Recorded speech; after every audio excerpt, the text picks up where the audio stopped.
ഇന്ന് തന്നെ സബ്സ്ക്രൈബ് ചെയ്യൂ, നിങ്ങളുടെ പ്രിയപ്പെട്ട ഷോസ് കാണൂ.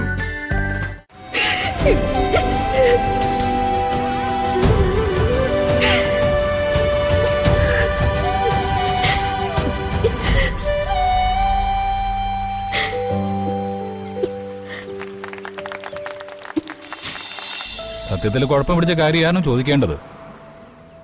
അത് തൽക്കാലം ഞാൻ മാറ്റിവെക്കുന്നു. പകരം പകരം താൻ ഒരു തീരുമാനം എടുത്താൽ മതി.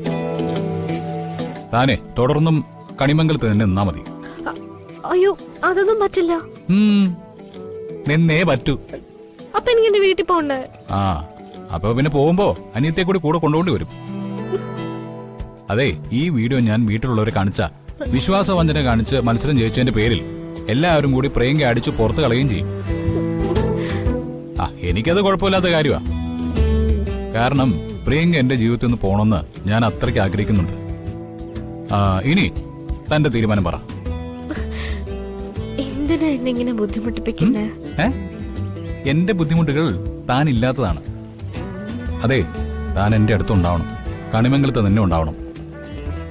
അത് സംഭവിച്ചില്ലെങ്കിൽ ഇപ്പൊ തന്നെ ഈ വീഡിയോ കണിമംഗലത്തുള്ള എല്ലാവർക്കും ഞാൻ അയച്ചു കൊടുക്കും.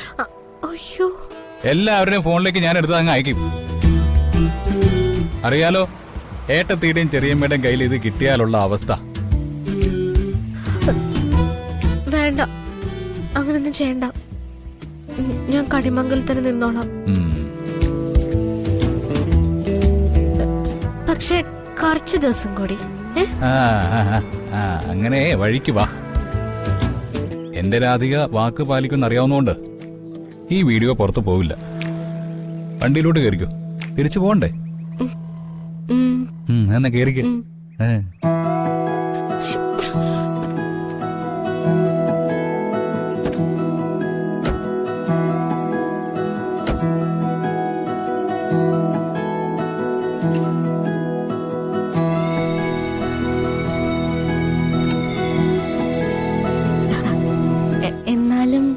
എന്നാലും ഇല്ല, ചില പിടിച്ചെടുക്കലുകള് നല്ലതാ.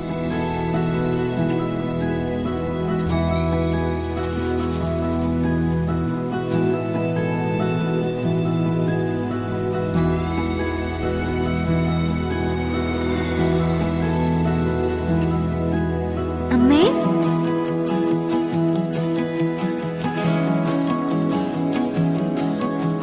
വാ.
Radhika, really touching. Well done. Thank you sir.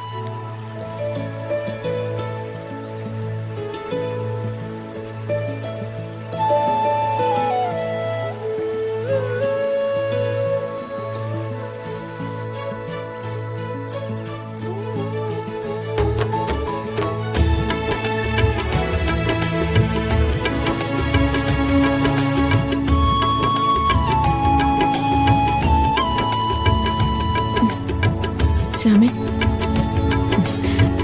ഞാൻ പറഞ്ഞില്ലേ ഏട്ടത്തി, ഈ പാട്ട് പാടുമ്പോ എനിക്കുണ്ടായൊരു ഫീല് അത് മുഴുവനും അവൾ എനിക്ക് തിരിച്ചു തന്നു. രാധിക സിനിമയിൽ അഭിനയിക്കാൻ പോകുന്നു പറഞ്ഞെങ്കിലും ഇത്രയ്ക്ക് നന്നായിട്ട് ചെയ്യുമെന്ന് ഞാൻ വിചാരിച്ചില്ല. അമ്മയുടെയും മകളുടെയും വേദന അവളുടെ ഉള്ളിലുണ്ട്. അവൾ അറിയാതെ അത് പുറത്തു വരുന്നത്. ഇത് മോള് ശരിക്കും കരഞ്ഞതാ ഏട്ടത്തി. ശ്യാമേ, നന്നാവട്ടെ. ഈ ഒരു സിനിമ കൊണ്ട് തന്നെ അവൾ ഒരുപാട് ഉയരങ്ങളിലെത്തട്ടെ.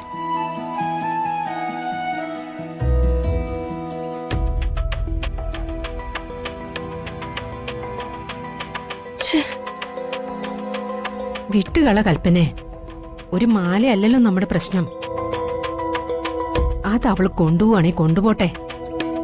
മാലയല്ല എന്റെ പ്രശ്നം, മാനക്കേടാ. അവളെപ്പോലെ ഒരുത്തിയുടെ മുമ്പിൽ തോറ്റു എന്ന് പറഞ്ഞ അത് നിസ്സാര കാര്യമാണോ?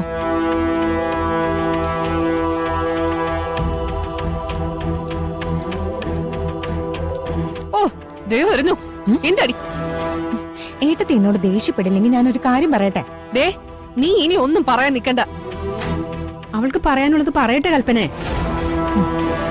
നമ്മള് തമ്മിൽ എല്ലാരും കൂടി മത്സരം നടത്തി. സത്യം പറഞ്ഞാ അതിന്റെ ഒരു ആവശ്യമില്ലായിരുന്നു. എന്നിട്ട് ഞാൻ ജയിച്ചു, നീ തോറ്റു എന്നൊക്കെ പറയുക. ഇതിന്റെയൊക്കെ വല്ല ആവശ്യം ഉണ്ടായിരുന്നോ? ദേ, നീ വലിയ പുണ്യാളത്തെ ചമയൊന്നും വേണ്ട. ജയിക്കാനുള്ള തന്ത്രങ്ങളൊക്കെ നീ ചെയ്തില്ലേ? ഓ, എന്നെ അവരുടെ മുന്നിൽ നല്ല പേര് കിട്ടുകയും ചെയ്തല്ലോ. എന്നിട്ട് അവൾക്ക് താല്പര്യമില്ലായിരുന്നു പോലും. ഏട്ടത്തി ഒന്ന് മനസ്സിലാക്ക്. ഏട്ടത്തിക്ക് വേണമെങ്കിൽ ഈ മത്സരത്തിൽ നിന്ന് ഒഴിഞ്ഞു മാറായിരുന്നല്ലോ. ഞാൻ ചെയ്ത എന്റെ അഹങ്കാരമാണെന്ന് എല്ലാരും പറയും. നീ എന്താ ഉദ്ദേശിക്കുന്നത്? വേറൊന്നും അല്ല. എനിക്ക് കിട്ടിയ മാലയുണ്ടല്ലോ, വേണമെങ്കിൽ ഞാനത് ഏട്ടത്തിക്ക് തരാൻ തയ്യാറാ.